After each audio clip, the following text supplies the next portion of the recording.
Seguimos con la jornada regional Zona Norte, agradecido de los expositores que ya hemos tenido el placer de escuchar y ahora viene Manuel a hablarnos de hombro congelado, una mirada más allá de la estructura. La idea es seguir rompiendo paradigmas y espero que quienes estén ahí en su casa mirando esto, al menos algo les resuene para que puedan después sumarse a la sociedad, seguir leyendo, seguir tratando de ser mejor para y por los pacientes. Bienvenido Manuel y muchas gracias. Gracias Nico por la presentación, gracias Juan Francisco también por la presentación fuera de la grabación que también se hizo. Agradecer por la invitación. En primer lugar, es enriquecedor para nosotros poder compartir información, el poder hacer demostrar lo que estamos haciendo y algunas bases de lo que estamos haciendo. Eh, Mi tema es el hombro congelado, una mirada más allá de la estructura. Eh, y lo primero que quería mostrarles es, bueno, uno podría esperar que en esta primera imagen, cuando uno está presentando el título de la exposición, saliera un hombro, apareciera un hombro en esa foto, y no una familia caminando en la playa. Y eso tiene una explicación al final de la exposición. Eh, Claramente, si tuviéramos un perfil solo biomédico estructuralista, la imagen quizás más atingente podría haber sido un hombro, y ojalá un hombro fibrótico, bien deteriorado, ahí con harta información para que el paciente le quede muy claro lo dañado que está ese hombro. Decidí poner una familia caminando en la playa, muy felices. Y eso tiene una razón de ser. Bueno, los contenidos que quiero desarrollar en esta presentación es, bueno, primero, cómo llamar a esta condición, qué factores de riesgo conocemos sobre el hombro congelado, qué hacemos por el usuario con hombro congelado nosotros, y saber si lo que hacemos, o discutir si lo que hacemos tiene un enfoque biopsicosocial efectivo, si lo es o no. Entonces, el primer problema que tenemos ante esta condición es ponernos de acuerdo con respecto a ciertos aspectos asociados al hombro congelado. El primer problema es que tiene varios nombres. Por lo tanto, cuando buscamos información en artículos, podemos encontrar información asociada al hombro congelado o frozen shoulder, pero también a la capsulitis adhesiva o también al hombro doloroso. Y eso hace que se produzca de repente ciertos sesgos con respecto a lo que estamos tratando de investigar. Y eso también es extrapolable a lo que nosotros le transmitimos al paciente. Eh, Cuando le leemos el diagnóstico: señora, usted tiene una capsulitis adhesiva. Mm, claro, esto está pegado. Se lo estoy diciendo solamente al leer el primer diagnóstico. Y es la información con la que el paciente llega también. O tiene un hombro congelado. Viene con el hombro congelado. Es como un concepto desde la información del diagnóstico para el paciente que puede ser muy alarmante, ¿sí? Por lo tanto, tenemos ese primer problema, que es definir ciertos conceptos. ¿Por qué no necesariamente llamarlo capsulitis adhesiva? Porque no en todas las presentaciones del hombro congelado podemos evidenciar una adherencia entre capas más superficiales y profundas o entre líneas de profundidad de la cápsula. Eso no quiere decir que no ocurra, pero en algunos casos no se va a evidenciar. Sin embargo, existe sí una limitación en el movimiento y existe una limitación tanto activa como pasiva. Y esta limitación no responde entonces a la movilización pasiva ni activa. Este artículo, que les pongo acá el título de acá, habla acerca de cuál es la percepción que tuvieron un grupo de especialistas en hombro. Yo asumo y espero que esos especialistas, porque no lo dice el artículo, hayan sido médicos y no kinesiólogos. ¿Cuál es la percepción que tienen de la definición del diagnóstico y del tratamiento para el hombro congelado? Algunas cosas que a mí me llamaron la atención y que quería compartir con ustedes. Primero, La definición de hombro congelado como una enfermedad que es autolimitante con características asociadas al dolor y una restricción de la funcionalidad, por lo menos después de un mes, es una definición que se le presentó a este grupo de especialistas en hombro y no todo el mundo está de acuerdo con esta definición. Entonces, alrededor de un 60% sí lo está. Además de eso, el diagnóstico, el método diagnóstico para confirmación de este hombro congelado era principalmente la radiografía y el uso del ultrasonido para confirmar el diagnóstico. Insisto, creo que esto fue desarrollado con médicos, el estudio. Pero hasta ahí podríamos de repente, ¿cierto?, considerar que no es algo tan difícil de manejar. Sin embargo, este cuadro a mí me llamó mucho más la atención, y es cuáles eran para estas personas los tratamientos más adecuados por etapas del hombro congelado, partiendo de la base de que hay un cuestionamiento a que si efectivamente el hombro congelado presenta 3 etapas. Como definición clásica, siempre se nos explicó que el hombro congelado tenía 3 etapas: la etapa inicial, con de repente altos niveles de dolor, una etapa secundaria con altos niveles de restricción de movimiento, y después una etapa terciaria donde todos estos elementos se empiezan a recuperar. Bajo esa clasificación, los tratamientos, alrededor del 98% hablaban acerca de la educación en la primera etapa. No queda claro qué tipo de educación, si es una educación anatómica o hacer una educación en estilos de vida, no lo sé. Y en general en las 3 etapas se mostró como educación un pilar fundamental dentro de la recuperación. Pero desde la intervención fisioterapéutica, se le da un alto valor a la elongación, un alto valor al entrenamiento de la fuerza y un alto valor al entrenamiento, a la aplicación de agentes físicos, térmicos o eléctricos. Y eso a mí me llamó la atención sobre qué es lo que nosotros estamos realizando entonces con estos pacientes desde la mirada del profesional que nos deriva a este paciente. Al parecer, el profesional que nos está derivando estos pacientes a nosotros está esperando que nosotros elonguemos al paciente. Y ojalá que lo hagamos mucho.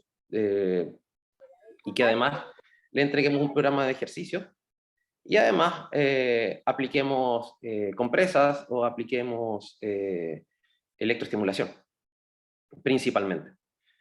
Y desde una visión sectorizada, desde lo local a lo regional y global, nos vamos quedando solamente con una intervención de tipo local sobre una estructura que al parecer no obedece a trastornos estructurales locales, sino a una conformación un poco más amplia y difícil de manejar. En ese sentido, la aplicación, me voy a adelantar un poco, pero la aplicación de termoterapia en pacientes sensibilizados al calor o al frío, quizás no es una muy buena idea para un paciente que luego quiere hacer ejercicios. O el paciente que hizo ejercicios y quedó con un nivel de dolor tolerable, 3-4 puntos, que es lo que nosotros podemos permitirle al paciente, y después le decimos, bien, vamos a bajar tu dolor entonces ahora con una compresita, y resulta que este paciente es hipersensible al calor, resulta que el paciente después tiene más dolor, no le gustó el ejercicio porque le provocó más dolor, y además no le gustó la intervención pasiva que le hiciste porque le provocó más dolor, y por eso no pudo dormir en la noche. Y después le cuenta al médico toda esta historia. Y el médico le dice, entonces, ¿sabes qué? Suspenda la terapia. No vayas y no te muevas, mejor vuelve a ponerte el cabestrillo. Entonces, hay una vuelta aquí del manejo local que quizás es necesario, quizás es aplicable, pero no considera otros aspectos de la intervención kinésica. Y entonces yo asumo que en este artículo, este grupo de médicos podría haberse extrañado con intervenciones un poco más distantes, como hacer caminar a esta persona, o hacerlo trotar, o hacerlo andar en bicicleta. ¿Qué es lo que nosotros sabemos o constatamos desde la fisiopatología de la condición? Existen aumentos de marcadores inflamatorios, principalmente en ciertas etapas, y principalmente asociados a factores que sean irritantes, como por ejemplo, ejecutar ejercicios de alta intensidad en una etapa inicial podrían provocar mayor aumento de marcadores fibroblásticos que van a generar entonces esta restricción de movimiento, y a su vez aumento de cierto tipo de interleuquinas, una desregulación o una pérdida del balance homostásico de las citoquinas inflamatorias, y esto a largo plazo podría provocar entonces una, una desregulación de la producción de fibroblastos en un proceso inflamatorio y en un proceso fibrótico. Y nuevamente, en esta imagen decido poner una chica en bicicleta en vez de un hombro, nuevamente.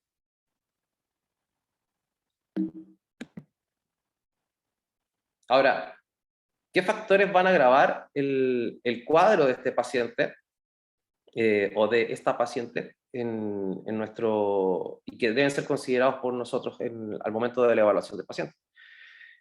La edad del paciente. Edades mayores, sobre 40 años, son un factor de riesgo. El sexo, la mujer tiene un mayor riesgo de desarrollo de esta condición. Enfermedades metabólicas de tipo sistémicas, obesidad, diabetes, enfermedades tiroideas, contractura de Dupuytren, son algunos factores que pueden entonces agravar la situación una vez que se presentan o predisponerlas antes de que esto se presente.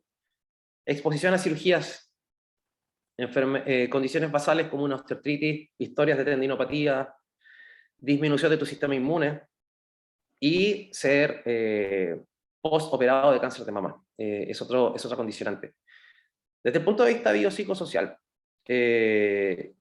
yo no, y voy a mezclar un poco con lo que hacemos en la práctica, yo no le digo a la señora que tiene dolor de hombro y tiene dentro de su historial un cáncer de mama, señora, cuidado que mañana usted le puede dar un hombro congelado, porque estoy interviniendo sobre otros factores que son emocionales. Pero sí le recomiendo hacer algunos ajustes en su estilo de vida para prevenir esto. Entonces, cuando a ti te dicen, como lo planteaba Eduardo en su primera presentación, yo me quiero operar, quiero operarme mi hombro, y yo digo, es una mujer de 55 años, de 60 años, es obesa, tiene diabetes, tiene un historial de tendinopatía, y eso es por eso que se quiere operar, o por eso es que la quieren operar. Puedo optar por opciones, puedo optar por la opción de probemos tratamientos para ver si esto podemos disminuir su sintomatología y quizás me ahorro la cirugía. Como decía Eduardo también, si esta persona ya decidió hacerlo, bueno, enfoquémonos entonces en un poco de trabajo aeróbico mientras esta persona lo puede desarrollar, aumentemos un poco el trabajo de fuerza muscular para evitar o para disminuir el riesgo de presentar esto a futuro. ¿Sí? Pero son elementos a considerar entonces al momento de recibir a esta paciente que quiere operarse, por ejemplo, o que presenta estas condiciones, y dentro de nuestra entrevista poder ser capaces de recabar información, no solamente como, oh, ok, usted tiene hipertensión, sí, ya, check. ¿Tiene diabetes? Sí, check. Generalmente tendemos a poner las comorbilidades solo como un dato anecdótico dentro de la ficha, y en estos casos principalmente hay una relación importante, por lo tanto no es solamente como, ah, sí, es diabética, pero se toma su medicamento. No es tan fácil. Y ya estoy saliendo entonces de lo local, ya estoy pensando en el sistema. Ahora, ¿qué pasa cuando esta persona tiene otras características que ya no son locales, no están asociados al rango de movimiento, no están asociados a la presencia de una pérdida del rango osteokinemático medido con el goniómetro, ni tampoco tiene estas comorbilidades, o las tiene, pero ya las registré. ¿Qué pasa con esta paciente que presenta cuadros de ansiedad, cuadros de dolor intenso, cuadros de exposición a tiempos prolongados de dolor, o tiene miedo relacionado al dolor, o presenta señales de catastrofismo al dolor, o tiene disminuido su nivel de autoeficacia del dolor, o ha presentado una restricción de la funcionalidad del miembro superior en general? Existe una asociación importante entre estos aspectos que acabo de mencionar, que no pertenecen directamente a la estructura, y que están relacionados a personas que pueden padecer hombro congelado. Por lo tanto, vuelvo a salir de la estructura. Quizás la elongación no sea una muy buena estrategia en una persona con miedo relacionado al dolor. Pero eso no lo sé si dentro de mi evaluación no apliqué algún elemento para poder medir si este miedo relacionado al dolor es efectivo o no, y presenta niveles que sean altos para poder considerar buscar otras estrategias primero. Por lo tanto, puedo quizás pretender elongar en un paciente y no tenga una muy mala respuesta, y puedo en otro paciente sí generar aspectos negativos que pueden aumentar incluso entonces la producción de fibroblastos en este paciente y generarme un efecto contrario a lo que yo estoy buscando. Para eso es importante utilizar herramientas como las que están mencionadas acá a la derecha, que nos permiten ayudarnos para tener un registro, tanto para nosotros o para el paciente de forma motivacional en algún momento, para mostrarle cómo ha ido avanzando en distintos aspectos.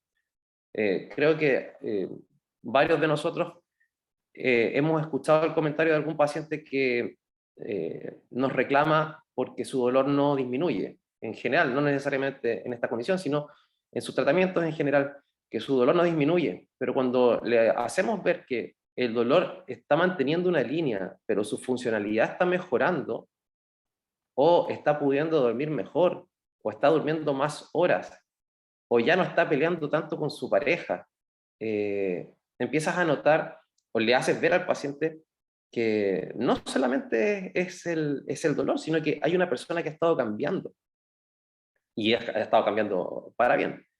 Y ojalá que el dolor también vaya disminuyendo, ojalá. Buscamos eso dentro del manejo de este tipo de condiciones. Y ahora, seguimos con esto, y ¿qué pasa ahora si tenemos una persona que además de estas comorbilidades, además de esta presencia de dolor y esta limitación de movimiento y estas características de miedo al movimiento, de catastrofismo, etcétera, presenta una respuesta dolorosa diferente al esperable, como por ejemplo una sensibilización periférica o una sensibilización central, o nociplástica? Eh, Nuevamente vamos a tener que salir un poco de la estructura de el calor, la elongación y después un poco de calor para que este paciente tenga una historia dentro de su sesión, y va a tener que ser evaluado si estos elementos que le estoy presentando están generando el efecto que yo estimo que debieran generar en mi paciente. Es muy probable, y este artículo que está abajo muestra cómo los pacientes con hombro congelado tienen mayores probabilidades de, bajo ciertas condiciones o bajo ciertos factores agregados, tener modificaciones en la sensibilización de sus sistemas. Y en esos casos, entonces, salimos un poco del dolor nociceptivo y entramos en otros tipos de dolor para poder, o en otras interpretaciones de dolor para poder desarrollar con estos pacientes. Esto está mayormente asociado también a factores agregados, como por ejemplo que esta persona, además de tener el diagnóstico estructural, presente factores como la obesidad, la diabetes, enfermedades tiroideas, etc. Por lo tanto, quizás el estímulo que voy a entregar no necesariamente genere los efectos que yo estoy buscando. Ahora, ¿qué pasa con la presentación del dolor? Hay veces que yo ocupo con algunos pacientes mapas de dolor que me permiten generar información para mí, pero también para el paciente en adelante.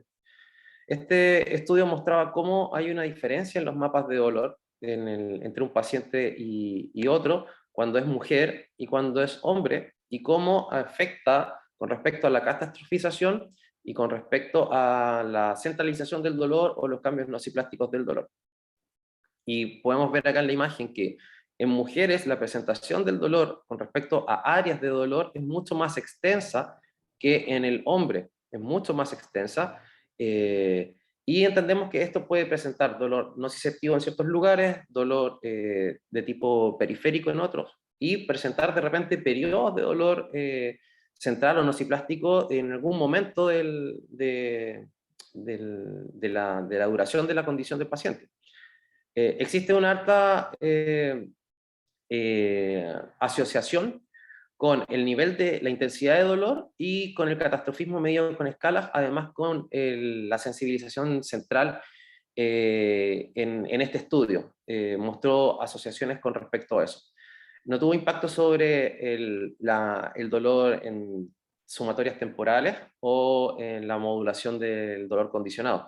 Sin embargo, en las encuestas de valoración de sensibilización central y en escalas de catastrofismo, sí hubo un aumento a medida que había un aumento también en la extensión del mapa del dolor de estos pacientes, y principalmente en mujeres. Y entonces volvemos a pensar que quizás esta forma de evaluar al paciente me va a dar mayores datos para poder definir una u otra estrategia de tratamiento. Ahora, ¿qué pasa con ciertos factores biopsicosociales del paciente? Existe una relación con pacientes que presentan dolor crónico, entendiendo dolor crónico como cronicidad en el tiempo y no como un concepto de catastrófico del dolor, sino como una temporalidad. Entonces, pacientes con dolor crónico en temporalidad presentan una mayor relación con aspectos como la kinesiofobia, el dolor catastrófico, la disfunción y una pérdida de los componentes físicos y los componentes mentales de calidad de vida asociado al hombro en estos pacientes, o a la extremidad superior en estos pacientes. Y son valores importantes. Por lo tanto, voy a tener que trabajar aspectos de educación, voy a tener que trabajar aspectos de manejo del dolor desde otra visión, pensando en esta presentación. Esto no quiere decir que todos los pacientes con hombro congelado lo presenten, pero debe ser evaluado. Yo en la consulta no le hago un listado de 20 cuestionarios a los pacientes que ingresan a la consulta. Voy decidiendo y tomando decisiones de acuerdo a la entrevista que realizo con el paciente. Por eso es importante que la entrevista tenga una duración importante en el tiempo, se maneje de acuerdo a factores como el respeto, como mencionaba Wilson en su presentación anterior, más que un interrogatorio, es una conversación donde yo quiero aprender de ti y no ensuciarte con mi conocimiento primero para poder tener información como esta. Y de acuerdo a esa entrevista, ir tomando decisiones como, oh, creo que en tu caso podríamos hacer este cuestionario, voy a sacar del cajón entonces el cuestionario de kinesiofobia, pero no en todos. Rol de las comorbilidades. Estos son dos artículos que muestran cómo la diabetes aumenta el riesgo de presentar hombro doloroso, o hombro congelado, perdón, pero el riesgo aumenta aún más si es mujer, edades sobre 50 años, y además presentan cuadros de dislipidemia. Entonces, este tipo de evaluaciones son interesantes porque no me estoy saliendo un poco de la evaluación del hombro, del rango, y el paciente de repente puede ser un poco chocante en su primera consulta, cuando yo me estoy enfocando mucho en esto. Quizás en esos momentos es donde hay que dar un poco de educación, explicando por qué quiero hacer esta medición, para que el paciente también no piense que esto es tiempo perdido y que yo me estoy yendo por las ramas, cuando en realidad sí tiene una relación importante. Y a su vez existe una alta relación también entonces con las enfermedades tiroideas y específicamente con el hipotiroidismo.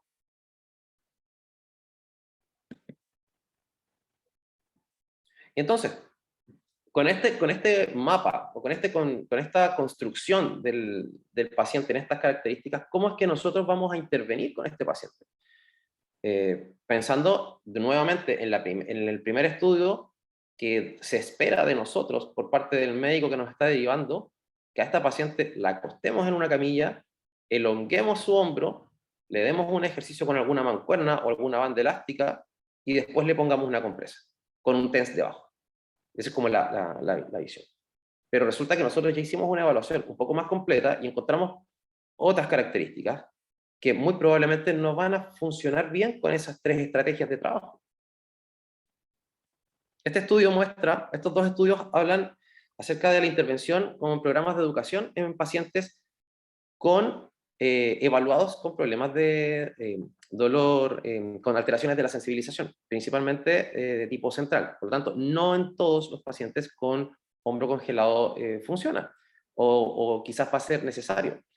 Pero a nivel de efectos de estos dos tratamientos, o estos dos programas de intervención, se logra evidenciar una disminución de la intensidad del dolor, un aumento de la flexión o de la movilidad activa en flexión, y una disminución de la disfunción asociada al hombro. Por lo tanto, objetivos como el manejo o la disminución del dolor, movilidad y funcionalidad se pueden cumplir desde la educación si nuestro paciente presenta alteraciones de tipo central. Y en ese sentido la imaginería motora puede ayudar, la educación en PNE puede ayudar también. Y esa podría ser entonces una estrategia a utilizar con nuestros pacientes si presentan estas alteraciones que fueron evaluadas por nosotros hace un tiempo. Indicamos ejercicios de nuestros pacientes. Ese es nuestro rol principal, el poder desarrollar a través de ejercicios nuestras terapias. Debemos ser agentes activos más que pasivos. Y eso no quiere decir que no ocupemos de repente ciertas estrategias pasivas también. Como bien decía Eduardo, todo depende del objetivo y cómo lo estemos llevando. Yo aún hago técnicas manipulativas, terapia manual también hago, y a veces pongo un poco de calor. Ultrasonido no pongo, pero las otras cosas sí puedo. De hecho, no, vendí el ultrasonido como el 2012 por ahí. Y nunca más. Y me castigo por eso. Me castigo también de repente, porque también tuve una ultratermia en mi consulta. Sí, había que decirlo. Cuando tengo un paciente que es obeso y que va al servicio público, me voy a salir un poco del hombro congelado, va al servicio público, y dentro de los programas de educación en el área pública se le explica que hay que hacer ejercicio para disminuir el riesgo cardiovascular. Pero no consideramos que esto no es solamente riesgo cardiovascular, sino que hay un montón de condiciones que pueden prevenirse haciendo ejercicio. Cuando no presentas aún el hombro congelado, podemos desarrollar programas de entrenamientos aeróbicos, ya no solamente como intervención en la consulta, sino como un programa preventivo, pero con un objetivo un poco mayor que solamente disminuir tu riesgo cardiovascular. Los entrenamientos aeróbicos, sobre el 65% de resistencia con relación a la frecuencia cardíaca, muestran efectos de disminución de la insulina y modificación de la insulina, perdón, y disminución de la hemoglobina glicosilada. Por lo tanto, puedo intervenir con esta paciente que quiere operarse de su tendinopatía, pero que presenta diabetes. Entonces hagamos el programa de entrenamiento aeróbico antes. Y así vamos desarrollando ciertas estrategias de protección para disminuir el riesgo del hombro congelado posterior. A su vez, entrenamientos de fuerza asociados a fuerzas de intensidad elevadas, sobre el 80% de la RM. A ver, quizás puede haber un poco de cuestionamiento con respecto al uso del RM, va un poco a veces en salida el uso del RM como un método de evaluación, Pero en este estudio usaron la RM y mostraban que los cambios principales en pacientes diabéticos se asociaban a entrenamientos de alta intensidad. Después pueden haber variaciones con respecto al método, pero los cambios se presentaban principalmente ahí. Yo no voy a poder quizás hacer en la primera etapa, con un paciente altamente sensible, con alta limitación, ejercicios de entrenamiento de fuerza al 85% de la RM. Pero estoy pensando en el paciente que está previniendo para desarrollar esto. Y entonces después me voy a salir un poco de la idea de, ¿voy a tener que entrenar a esta gente solamente con bandas elásticas? ¿O voy a tener que hacer algo más? ¿Y a todos les voy a dar tres series de 10? ¿O voy a tener que hacer algo más? ¿Voy a tener que hacer descansos? ¿Y de cuánto van a ser estos descansos? ¿Van a ser de 10 segundos o van a ser de 2 minutos? Y va a influir un poco entonces también en si esta señora ha tenido alguna actividad deportiva en su vida o ha sido sedentaria toda su vida. Y si tiene 40 o tiene 65. Entonces, hay distintos factores que me ayudan a modificar esto. Algunos comentarios que a mí me interesa desarrollar. Las elongaciones, ¿funcionan en pacientes con hombro congelado? Sí. En algunos pacientes tienen efectos positivos las elongaciones. Siempre y cuando respetemos dos conceptos, la alianza terapéutica y la oferta terapéutica. La alianza terapéutica habla acerca de, yo no voy a elongar a mi paciente hasta yo conseguir el aumento de rango. Y eso sin importarme las consecuencias que eso tenga en el paciente, como por ejemplo que esté llorando al lado mientras yo le estoy elongando. O sea, si yo tengo un paciente que está llorando, que se está aguantando el dolor y empieza a caerle una lágrima mientras yo le estoy estirando y estirando más, claramente no es una buena opción la elongación. Pero hay formas de hacerlo. Hay formas de hacerlo principalmente activas, asistidas. Más que la elongación pasiva, que el paciente logre desarrollar esta movilización y en ciertos planos que permitan la aparición de ciertos niveles de dolores tolerables. Las técnicas manipulativas ayudan, también pueden ayudar bajo ciertos contextos. No el deslizamiento inferior para mejorar la elevación, no con ese concepto biomecánico, sino con aspectos como, por ejemplo, que al paciente siente a veces que la manipulación le ayuda a mejorar después el ejercicio. Bueno, ocupemos un poco de manipulación, pero que no sea una sesión entera de manipulación. A veces basta con 5 minutos y no tan específica. A veces también ayuda. La carga del ejercicio también es importante. Hay pacientes que pueden ejecutar 5 repeticiones solamente de una serie y necesitan 1 minuto para recuperarse. Estoy pensando en el paciente que ya está con el diagnóstico. Y no necesariamente yo le voy a exigir las 10 repeticiones. Y por otro lado, hay pacientes que yo les pido 10 repeticiones y cuando llegan a las 10 les pregunto, ¿cómo estás del dolor? ¿Puedes dar 2 más? Sí, puedo. Dale 2 más. Busquemos salir un poco de la estructura del protocolo. Eso es complejo porque hay pacientes que te dicen, no, yo quiero, no, a mí dame ordenado, a mí dime cuántas y a qué hora tengo que hacerlo, y cuánto me tengo que demorar, y cuánta agua me tengo que tomar después. Dame el dato exacto. Es complejo, y ahí tenemos que adaptarnos un poco también a la realidad del paciente y los intereses que tiene él. La alianza terapéutica también es importante. Tomar decisiones en conjunto. Vamos a hacer algunos ejercicios que te van a doler, pero no quiero que te duela hasta lo que yo aguante, sino hasta lo que tú puedas tolerar. Cuando tú creas que, como paciente, que es demasiado, avísame y lleguemos hasta un tope. Pero el límite lo pones tú y vamos buscando. Y la oferta terapéutica. Hay muchas formas de hacer movilizaciones, de hacer ejercicios, de hacer elongaciones, etc. Ofertamos más de una y que el paciente decida. ¿Sabes qué? Me gustó, hiciste 2 elongaciones, me gustó la segunda. Con esa sentí que gané más, con esa me sentí más cómodo, creo que con esa voy mejor. Bueno, hagamos eso. Hoy día, ¿sabes qué? No me gustó mucho el ejercicio del otro día. No te preocupes, mira, vamos a buscar lo mismo, pero a través de estos otros 2 ejercicios. Cambiamos la mancuerna, pongamos una kettlebell. Cambiamos el kettlebell, pongamos una barra elástica. Pongamos una isoinercial. Elige. Pero hagamos algo y tú toma la decisión. Y esa oferta terapéutica permite que el paciente pueda tomar decisiones y también se vaya empoderando un poco en lo que está desarrollando como línea de trabajo. Ahora, condición sistémica y biopsicosocial. Traté de hacer un filtro. Estas son frases o comentarios que en algún momento de mi vida he tenido que escuchar de ciertos pacientes. Muchas veces asociado a su contexto propio. En mi casa, creen que exagero mi dolor por el hombro congelado. Ya no me creen en la casa. Entonces, imaginen esa persona viniendo a tu consulta cuando sabe que su núcleo, donde debiera sentirse más protegido, creen que su dolor no es tal y su dolor está inventado y está exagerado. ¿En quién se apoya para su trabajo, para su recuperación? Ya no puedo dormir en la misma habitación que mi esposo. No puedo dormir en la misma cama que mi esposo o mi esposa. Me tuve que cambiar de pieza. Tuve que habilitar otra pieza.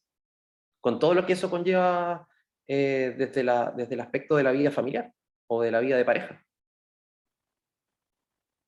Esta es otra. El kine me retó porque no fui capaz de aguantar sus técnicas de tratamiento. Y se enojó. Se enojó porque me dolió la elongación. Y porque le dije que parara. Y me responsabilizó a mí si no resulta el tratamiento. Tuve que empezar a dormir en el sofá. Esta también en algún momento una paciente me la dijo. Duermo sentada en el living de la casa. Porque no puedo acostarme ya. A veces me largo a llorar a escondidas de mi familia en el baño.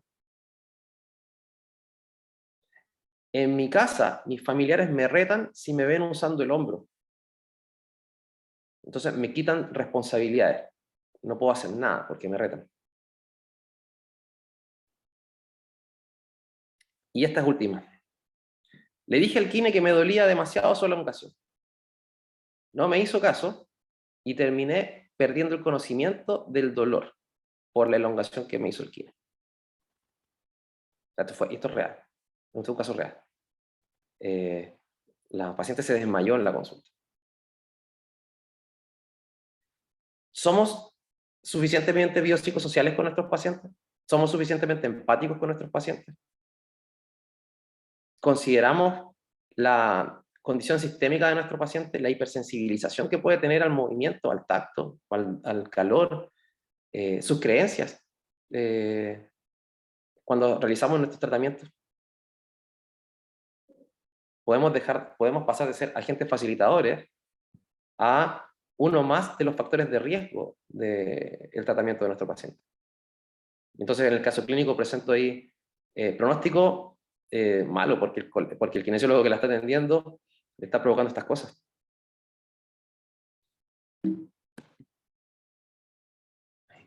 Para cerrar, me gustaría mostrar esta imagen.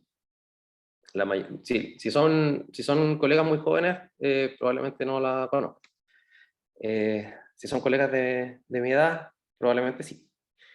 Esta es una escena muy bonita de una película, del Rey León. En la primera parte, Simba, el león, está pequeño y el papá le explica que las estrellas que están en el cielo son familiares de ellos, antepasados que los están cuidando. Y Simba, de pequeño, se queda con esa creencia, con ese concepto. Y después se lo explica a sus amigos cuando él ya es grande. Y sus amigos se ríen de él. Y le provocan un daño, le provocan un dolor, porque le dicen algo así como, ¿quién fue el idiota que te contó esa historia? Y resulta que fue tu papá, que ya se murió. Y lo tiraron del acantilado, o sea, y lo mató el tío, o sea, una cosa trágica. Muchas veces, por educar al paciente, cometemos errores como dañar al concepto de nuestro paciente. Quizás hay un concepto o a cierta ayuda que el paciente tiene y que con mucho cariño se le entregó su mamá o su esposo, y nosotros le decimos, oye, esa es una tontera. Esa tontera no se hace. ¿Quién fue el idiota que te dijo que hicieras eso?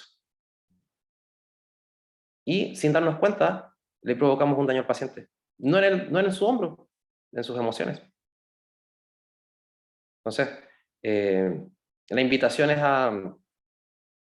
a tener empatía. Creo que es una buena palabra, tener empatía en lo que hacemos como dentro de este trabajo. Creo que eso es lo último. Está la bibliografía, si alguien después la quiere, se la puedo mandar. Y gracias por su atención. Gracias a ti, Manu, por tu tiempo y por la presentación. Yo creo que vamos a pedirle justamente a los expositores que nos compartan después los PowerPoint para poder ahí subirlos al grupo, al Instagram, para que así la gente los pueda bajar. Vamos a ver de las preguntillas que han aparecido por aquí. Romualdo tiene una. Muchas gracias por la presentación. Quisiera saber qué tipo de elongación recomiendas. Y aquí dice, dependiendo del caso obviamente, stretching estático dinámico, stretching pre o post, ejercicio de resistencia muscular. ¿Qué nos podría decir al respecto? Ya, bueno, lo primero, agradecer la pregunta. Como concepto general, primero que sea algo, ojalá, autoasistido, más que pasivo. Hay posiciones en el paciente que pueden ser más cómodas o no, dependiendo del paciente. Depende mucho del paciente. Hay pacientes que yo le solicito elongaciones en un plano de flexión cuando veo que esa es una limitación y lo puedo hacer. A veces lo hago de rodillas con el paciente, otras veces el paciente está en supino, pero tratando de que se asista con su otra extremidad o con algún elemento externo, como puede ser, por ejemplo, una varilla. Lo importante es que ojalá la elongación o la tensión se provoque dentro de un contexto que al paciente pueda tolerar, para evitar pasarse del límite doloroso que puede generar un desencadenamiento de otros cambios sistémicos. Por lo tanto, ojalá que pueda aguantar mucho. 30 segundos, 45 segundos, un minuto y medio, y que sea asociado a dolores, no sé, 5 puntos, 4 puntos, 3 puntos, dolores que sean manejables por el paciente. Después las formas en que lo van a hacer van a depender mucho del constructo del paciente. Hay pacientes que toleran súper bien con una carga externa, otros pacientes les gusta más pasivo, otros pacientes buscan como la técnica oscilatoria. Es muy paciente dependiente y eso es en el fondo la invitación es a, quizás no hay una mejor que otra. Depende de tu paciente, adáptalo al paciente. No sé si eso responde un poco la pregunta, o el enfoque, por lo menos. Bien, ahí están haciendo algunos comentarios. Vamos a ver si nos da feedback nuevamente la persona que preguntó. Pero bueno, de eso se trata, tener en cuenta las preferencias justamente y las capacidades de los pacientes. No es para todo igual, así que espero que eso les sirva de insight también. Alguien Exacto. pregunta, ¿cada cuánto tiempo utilizarías tú la encuesta de resultados en un caso como este, Manuel? ¿Qué podrías Buena, comentar? buena pregunta. Hay elementos que son de valoración inmediata. Por ejemplo, el dolor. ¿Hizo el ejercicio? ¿Le disminuyó el dolor? Sí, valoración inmediata. Hay otros aspectos que se van a modificar con mayor distancia, como por ejemplo, cambios en la funcionalidad. Yo podría considerarlos dentro de una semana a otra, 5 sesiones, 7 sesiones. Cambios en pacientes que tienen sensibilización periférica o dolor nociplástico, voy a tener que tener consideración con respecto a mayores tiempos. Y eso también es parte de la información que se le debe entregar al paciente. Hay cosas que van a mejorar quizás muy rápido y quizás van a volver, van a ser fluctuantes, y eso no quiere decir que estemos peor o que yo me haya mandado un condoro o que te lo mandaste tú, porque muchas veces que el paciente llega con me castigo por lo que hice el fin de semana, quise salir a caminar con mi familia y parece que caminé más de lo que tenía que hacer, lo siento, nunca más salgo a caminar. No, puede pasar que existan periodos de dolor porque esto es, no es el hombro, es multisistémico, por lo tanto hay muchos factores que pueden generarlo. Así que en el caso de ciertas valoraciones, como por ejemplo el miedo al movimiento, el catastrofismo, yo no los hago semanalmente. Generalmente eso lo hago al inicio y al cierre dentro de un plazo de 10 sesiones. Estoy considerando 3 a 4 semanas, pero la valoración de lo que se está haciendo como un GROC o como el PSFS o la valoración de dolor sí se está con mucho más cercana. Bien, me imagino que la persona estaba preguntando porque justamente el pronóstico es diferente en una condición como esta, pero el GROC y la PSFS pueden cambiar igual. No está esperando que se resuelva por completo la movilidad en un 100%, así que quien preguntó, la cosa es ir por lo menos comparando cómo se siente la persona, no solamente desde el punto de vista objetivo el rango de movilidad. Hay casos en los que puede que el paciente haya mejorado 10 grados y que tú creas que eso es insignificante, pero para la persona eso significa poder dormir, para la persona significa poder agarrar el cepillo de dientes y lavarse nuevamente los dientes, nuevamente por ejemplo, aprovechar el brazo del sostén, no sé, hay muchas cosas que nosotros no vemos y tenemos que averiguarlas y para eso son las encuestas de resultados, así que creo que yo lo hago semana a semana, lo que se suele recomendar es sesión a sesión. La PSFS puede ser semana a semana porque eso toma un poco más de tiempo simplemente, con el clínico mostrándole los puntos en el papel porque a veces tiende a la confusión. Gracias, Manu. Vamos a leer una más porque estamos todavía, bueno, un poquitito pasadito, pero pensando en que hay hartas preguntas, aprovechamos. Joseph Perdón. de Perú quiere comentar algo. A ver, si descartamos la SC, que me imagino que evidentemente se refiere a sensibilidad central. Además, agregamos un mensaje esperanzador. ¿Qué tanto duraría ese factor preventivo a no desarrollarla? ¿Existe algún estudio similar? ¿Y cuál sería el segundo factor que deberíamos descartar para considerarlo como un despistaje importante en el paciente? Creo que tiene que reestructurarme un poco la pregunta, yo sé porque estaba medio confuso. ¿Ah? Mira, si estás descartando la presencia de sensibilidad central, o sea, en el paciente con hombro congelado, la verdad es que es raro que tenga sensibilidad central. Partiendo por ahí, los estudios no vinculan mucho el dolor de hombro al dolor neuropático, y si el dolor ha sido muy duradero en el tiempo y ha sido mal manejado por nosotros los profesionales de la salud, probablemente tengas un paciente con características de hipersensibilidad, pero el predominio del dolor de un paciente con hombro congelado está en el hombro. Me imagino que ustedes lo han visto, ¿sí? Si tienes hombro congelado, el dolor está en el hombro, y está en el pecho, o está en el brazo proximal, el brazo anterolateral, pero no le duele todo. Entonces, si te llega un paciente al que le duele todo, quizás el problema va por otra parte. Ahora, que nuestros mensajes puedan prevenir cosas, no está estudiado eso según mi conocimiento. No sé si quieres agregar algo más respecto a eso. No, de hecho es complejo poder generar efectos positivos. En ese caso creo que es más importante la propia respuesta que te va dando el paciente a su percepción, más que lo que yo entrego desde afuera. El empoderamiento del paciente, creo que va más por ahí. Bueno, y creo que finalmente eso es una de las cosas más importantes porque como kinesiólogos nos hemos dado cuenta que tenemos que aprender prácticamente a ser coaches o aprender más de coaching, de cómo incentivar un cambio de conducta, un cambio de comportamiento en la gente, y más que probablemente saber cómo hacer un ejercicio simplemente o una movilización manual. Y además que en el hombro congelado hoy día, agregando un poquitito de pimienta a lo que estás comentando, Manuel, sabemos que es una condición que de cierta forma tiene que ver con la condición de salud de la persona. Sabemos que hay una correlación con algunas otras enfermedades, pero también hay mucho que todavía no sabemos. Lo que ahora tenemos claro es que antes decíamos que era autorresolutivo, hoy día no podemos decir eso. La persona necesita tratarse de alguna forma para que el pronóstico sea mejor, porque a la gente a la que no se trata a veces puede durarle 5 o 7 años esto. Así lo dice la evidencia con seguimiento de pacientes. Le puede decir que el pronóstico es favorable si es que hace algo al respecto, pero no le ofrezca solamente la terapia física, porque sabemos que hay otras opciones que pueden tener el mismo resultado. Y en una investigación reciente en el Reino Unido, de hecho, llegaron a la conclusión de que la manipulación bajo anestesia era la intervención más costo efectiva. Así que se las dejo ahí. La manipulación bajo anestesia con inyección de corticosteroides y con terapia física, entonces igual es difícil atribuirle los beneficios solamente a la manipulación. Pero en un seguimiento del tiempo, imagínate el paciente que tiene que hacer kinesiterapia un año y tiene que pagar kinesiterapia un año. Si colocas eso en el costo versus lo que es la manipulación, te llevas una sorpresa. Y lo mismo con la liberación anterior capsular, que también es un procedimiento que se hace en pabellón, entonces igual no están exentos de riesgo y en eso nosotros sí podemos ofrecer algo distinto.